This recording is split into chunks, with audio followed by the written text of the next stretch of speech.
कक्षा 7 पार्ट 1 व्याकरण, भाषा, बोली, लिपि और व्याकरण। बच्चों, हमने 6 क्लास में भी पढ़ा होगा। भाषा एक दिव्य वरदान है जिसके अभाव में किसी भी समाज की कल्पना नहीं की जा सकती। भाषा शब्द की उत्पत्ति संस्कृत के भाष धातु से हुई है, जिसका अर्थ है बोलना। संसार का प्रत्येक मनुष्य दूसरे मनुष्यों को विभिन्न माध्यमों के द्वारा अपने विचारों और भावों से अवगत कराता है। इस कार्य के लिए वह भाषा का प्रयोग करता है, बोलकर, सुनकर, लिखकर और पढ़कर। भाषा सार्थक ध्वनियों का वह समूह है जिसके माध्यम से हम अपने विचार दूसरों के सामने रखते हैं और दूसरों के विचार ग्रहण करते हैं। भाषा क्या है? भाषा वह माध्यम है जो हम अपने विचारों को सामने वाले के सामने रख सके और सामने वाला अपने विचारों को हमारे सामने रख सके।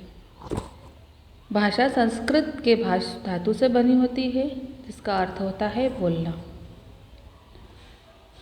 इस कार्य के लिए भाषा के लिए हम भाषा प्रयोग करते हैं बोलने के लिए, लेकिन अपने भाव और विचारों से हमको अवगत कराने के लिए भाषा का उपयोग करना पड़ता है। कौन कौन सी भाषा? बोलकर, सुनकर, लिखकर अथवा पढ़कर। कुछ व्यक्ति बोलकर अपनी भाषा प्रकट करते हैं, कुछ लिखकर, कुछ पढ़कर। ठीक है। भाषा सार्थक ध्वनि का वह समूह है इसके माध्यम से हम अपने विचारों एक दूसरे के सामने रखते हैं। यदि कोई व्यक्ति सुन नहीं सकता तो हम उसको लिखकर समझाते हैं या इशारों में समझाते हैं। ठीक है। भाषा के रूप। भाषा मुख्यतः 2 रूप होते हैं, एक मौखिक और एक लिखित। मौखिक भाषा में अपने विचारों बोलकर प्रकट करना भाषा मौखिक रूप कहलाता है।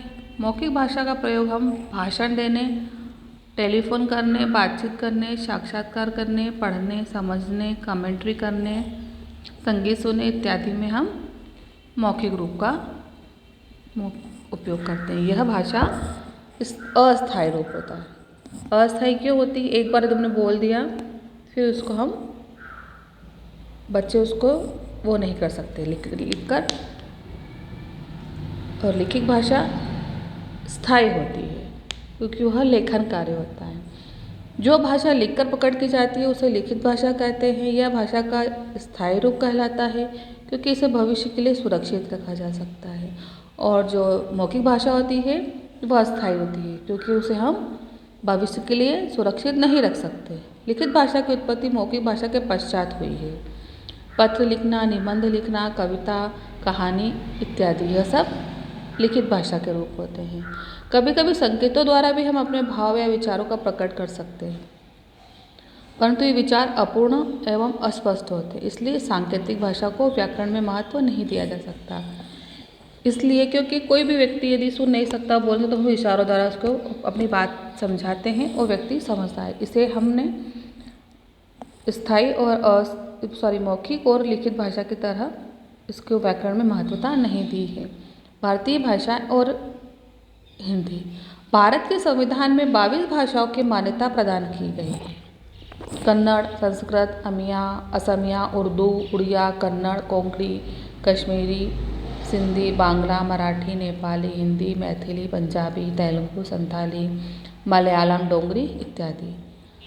हिंदी भाषा का क्षेत्र बहुत व्यापक हो गया है। विश्व के अनेक विश्वविद्यालयों में हिंदी का अध्यापन कार्य होता है। भाषा के अन्य रूप होते हैं मातृभाषा, राष्ट्रभाषा, राजभाषा। भाषा के 3 रूप और बताए गए हैं। मातृभाषा वह भाषा जो बालक अपने परिवार में सीखता है, उसकी माता से, वह मातृभाषा कहलाती है। माँ से ही शिशु बोलना सीखता है तो वह क्या होती है? मातृभाषा।